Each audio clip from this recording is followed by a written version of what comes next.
বড় হইলে মেয়েরা মনে হয় সুন্দর হয়ে যায় না? মানে ছোটবেলাতে এত সুন্দর ছিলি না। আর তুই তুই কি ছিলি? তুই ছোটবেলায় বান্দর ছিলি, এখনো বান্দরই আছে।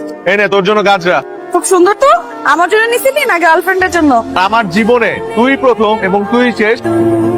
চল হাই, উপরে দোতলায় আমি থাকি, বুঝছিস? ওইটা হচ্ছে আসসালামু আলাইকুম।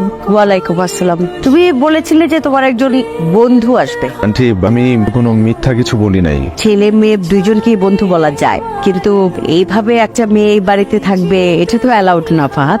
আন্টি, আপনি আমার মায়ের মতো, খুবই স্বাভাবিক আপনি সচেতন ভাবে এমন কথাই বলবেন। অবিবাহিত ভাবে একটা ছেলে একটা মেয়ে যদি পাশাপাশি থাকে, মানুষজন তখন প্রশ্ন তুলবেই। আমি ফাহাদের খালাতো বোন, ছোটবেলা থেকে আমাদের সম্পর্ক একদম বন্ধুর মতো। আন্টি, একটা চাকরির জন্য আসছি তো, সপ্তাহখানেকের মতো লাগবে আন্টি। সপ্তাহখানেকের মধ্যে আমি এখান থেকে চলে যাবো।